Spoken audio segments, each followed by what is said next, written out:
You've gone on some hikes. Nice. You've even gone backpacking in Alaska. Sure. But have you done Crow Pass?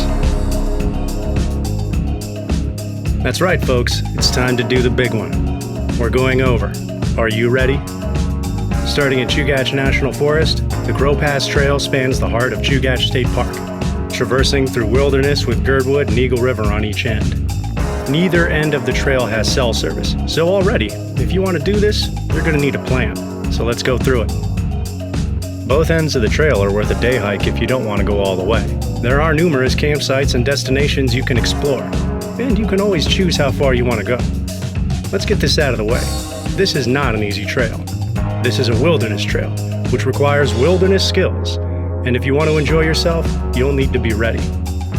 Do not go barefoot across the ford. Your feet will go numb, and you will injure your feet. We'll go over this again later. I hate to say it, but that's exactly what got our park ranger. This is not exactly a dog-friendly trail. There's sharp rocks, rough rocks, and more rocks. Not to mention the river ford. Just to be safe, if you can't carry your dog, you'll want to leave him at home for this one. We're going to get into gear a bit more on this guide. I had the chance to do a few miles with Pete Pan Reese, who's hiked this trail for decades, and has this wisdom to impart. Your feet are going to get you over the trail. This trail goes over scree, rock beds, rivers, snow, mud, and bear poop. So, for Pete's sake, wear boots you can trust. Even if you've never used a hiking stick, I highly recommend you bring a hiking stick. Steep, slippery trail, loose rock, snow, boulder fields, and river fords are all easier and safer with a stick at the ready, especially with a heavy pack on. Dependable grip and stability are a must on this trail. Spoiler alert, but there are places where if you fall, you could die. Which I hate to even mention, but this is where we are. At the midpoint, you'll be at least 12 difficult miles from the exit. Crow Pass will challenge your body and your mind.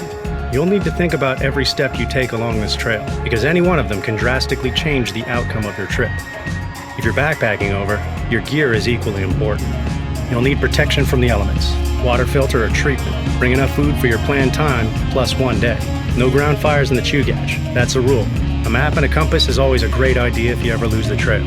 And also an emergency signaler or a sat phone. Planned time, so let's go into detail. If you can do this in a day, you have my respect. What are you saying? Less than a day? Wait, how long?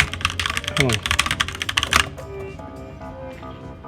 What the? For those of us who don't know our VO2 max, 2 days is the minimum, but 3 days honestly would have been better.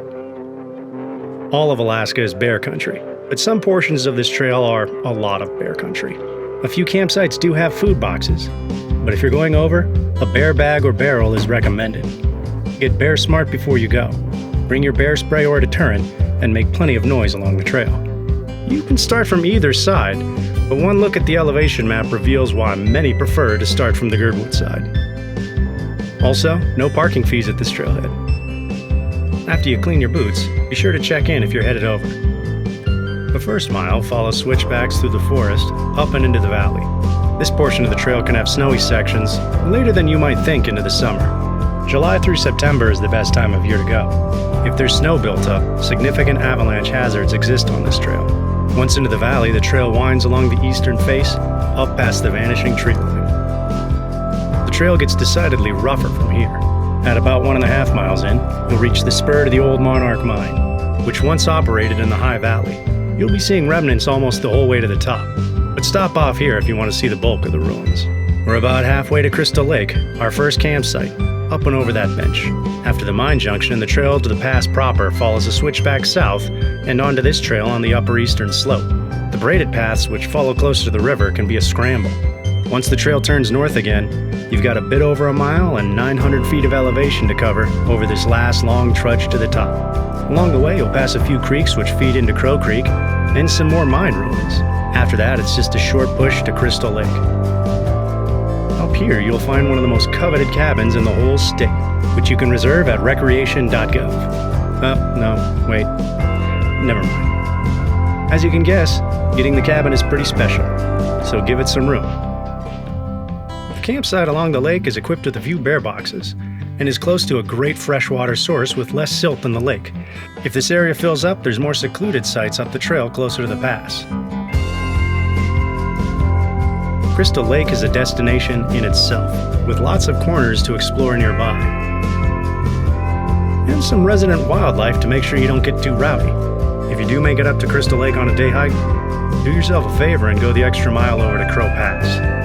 At Crow Pass, you'll reach the high point of the trail at 3,617 feet, and with a bit of luck, a great view of Raven Glacier.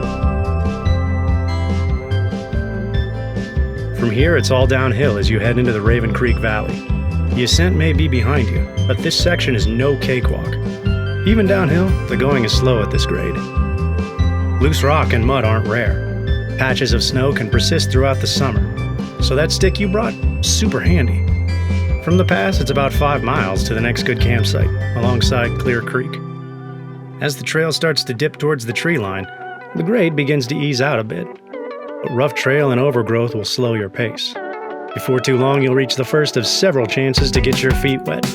Clear Creek can be crossed with a bit of nerve and a leap, but if you're unsure, it's not a bad place to test your fording gear.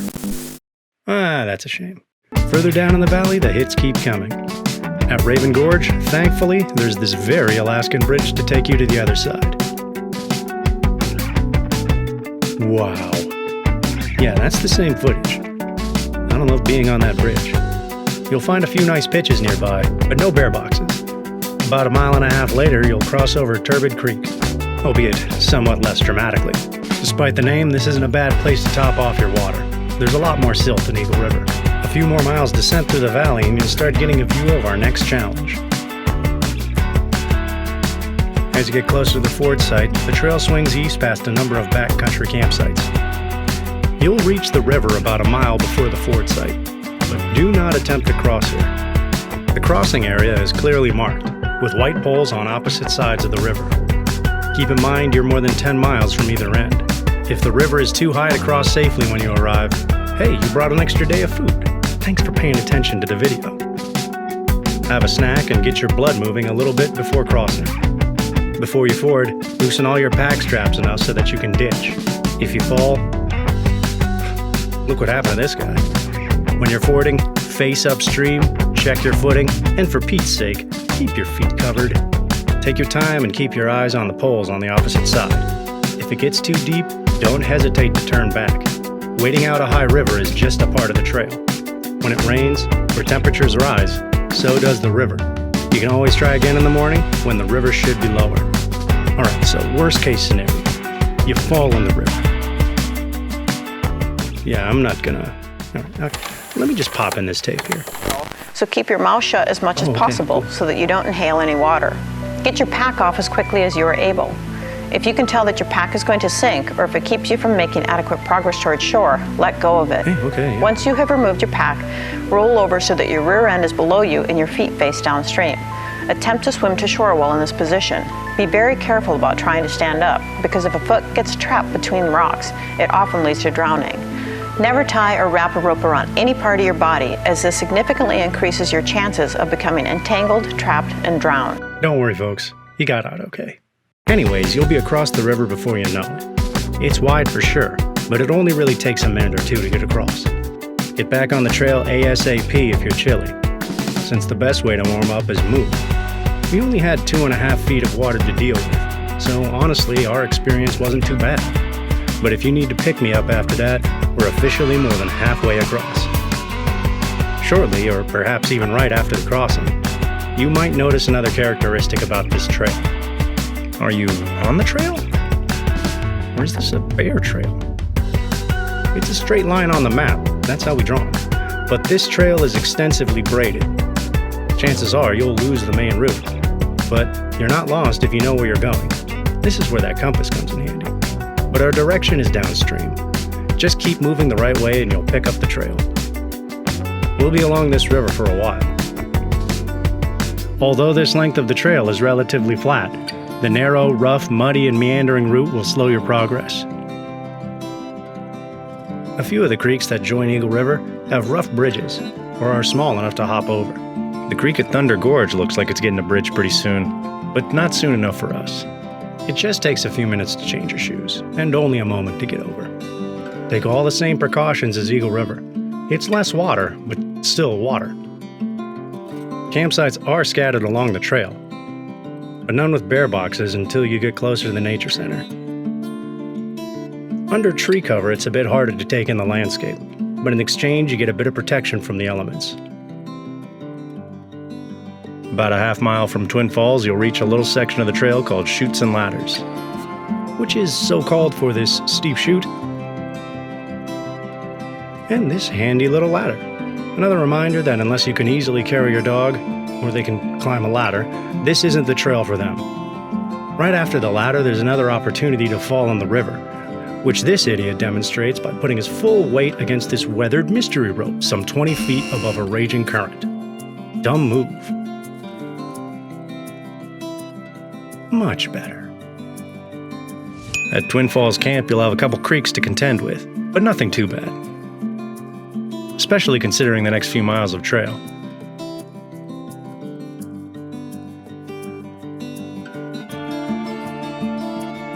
It's nice to get out of the trees for a while, but this swampy muck doesn't exactly make things easy.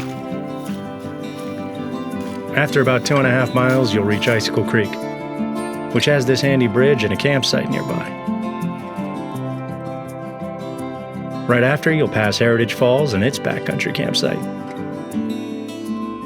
Around this point, you'll only have 5 miles left before the nature center. We're definitely on the home stretch. At the perch, you'll get your final elevated vista of the valley before heading back down to the river.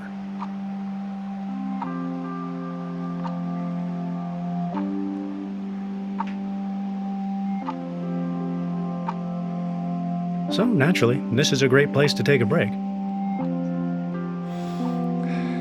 Or even a day hike if you're coming from the other side.